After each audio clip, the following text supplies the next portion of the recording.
15 horas e 45 minutos. Vamos falar agora do eclipse solar, um eclipse que foi visto em vários países da América do Sul nesta segunda-feira, por volta do meio-dia. Aqui em São Paulo vimos apenas parcialmente, foi bem fraquinho a imagem, mas nós vamos ver na Argentina e no Sul. Aí nós temos algumas imagens a respeito desse eclipse que foi visto aí com mais intensidade na Argentina e no Chile.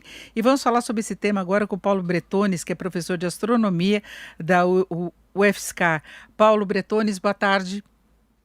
Olá, boa tarde, Denise e ouvintes, tudo bem? Tudo bem? Mais uma vez nós ficamos acompanhando mais de longe as imagens melhores mesmo desse eclipse, não é? É verdade, o eclipse tem a possibilidade hoje em dia de transmissões ao vivo pelo mundo todo, não é? Isso é uma facilidade e com isso nós podemos acompanhar o que está acontecendo em vários eventos desse tipo, não é? Mas nós tivemos alguns países, como nós estamos olhando, que ele ficou quase totalmente encoberto, né? Só tinha um halo aí ao redor mesmo da luminosidade, que foi muito mais intenso do que aqui em São Paulo, por exemplo. Exatamente, esse eclipse foi visto como total no Chile e na Argentina, né? E no sul do Oceano Pacífico e do Atlântico, então nesta faixa, e aqui no Brasil nós observamos parcialmente. Eu estou aqui na região de Campinas, São Paulo, não é? Mesmo sendo professor da Federal de São Carlos, nesse período de isolamento, enfim, né? Mas foi possível observar, pelo menos até a metade do evento, depois até caiu uma chuva, como deve estar acontecendo em vários lugares do Brasil, de várias maneiras, não é? Mas já encerrou pelo nosso horário o evento. Mas foi possível observar de alguma forma. Agora no Chile e na Argentina chegou a ter escurecimento mesmo. Isso, exatamente. Na verdade, parece um crepúsculo, vamos dizer. Não é que o dia fica escuro totalmente, não é como uma noite, assim, né? Se observa, assim, é um bom escurecimento, porque ainda o Sol permite que seja observada a sua coroa quando tem um eclipse, dessa forma, um eclipse total. Então, escurece bastante, é um fenômeno raro, relativamente raro, e é inesquecível para quem puder observar, sempre das mais variadas formas, né? A Lua passa entre o Sol e a Terra e joga sombra, né? E isso foi visto com mais intensidade no hemisfério sul, particularmente no Chile e na Argentina, né? Essa ideia de noite que começou a cair por volta das 13 horas lá. E no Brasil esse fenômeno foi visto parcialmente. Teremos alguma outra chance em breve? Teremos. Na verdade, o próximo eclipse, que sem dúvida será muito interessante, nós observaremos aqui em 14 de outubro de 23.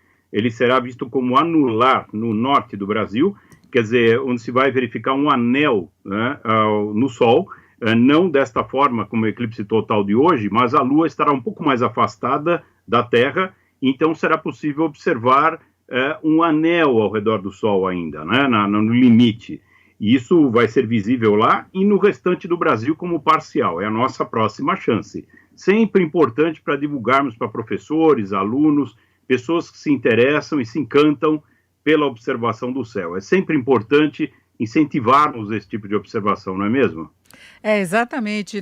Eu lembro que do último que teve, também a visão aqui no Brasil foi parcial, mas muita gente viajou para poder ver, de fato, esse eclipse com maior intensidade. Eu lembro que as pessoas foram até o Chile, agora tem as restrições colocadas pela pandemia, inclusive de viagens para alguns países, né? Então nós não tivemos essa movimentação toda.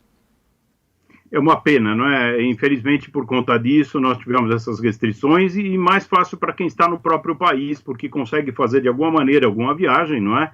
E colegas lá da Argentina, do Chile, certamente estão observando de alguma forma.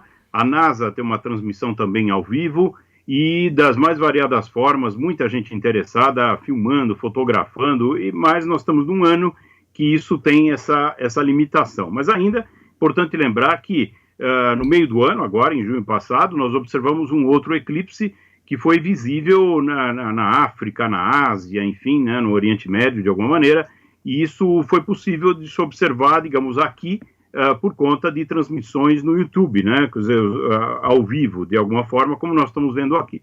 Isso é uma facilidade para as escolas, para as pessoas interessadas, né, mesmo em outro horário, porque enquanto é dia nesse lugar, no resto do mundo pode ser noite, né? No outro lugar, ao oposto no mundo, pode ser noite, e é muito interessante incentivarmos para professores, estudantes observarem. Mas, volto a dizer, né, essa prática de observar sempre precisa de muito cuidado para quem observa, e aqui no Brasil, de alguma maneira, até uma determinada região, nós observamos com alguma possibilidade desta vez, né?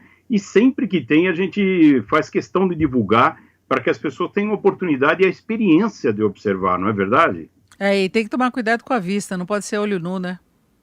Não pode, isso mesmo. Então, caso você queira um exemplo, olha, isso aqui é um filtro número 14, não é, de máscara de soldador.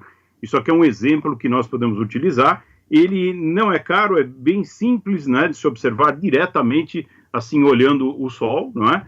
A outra possibilidade é o filtro de Mylar, como esse aqui. Esse aqui nós ganhamos numa época ainda, isso é possível comprar por aí hoje em dia, não é?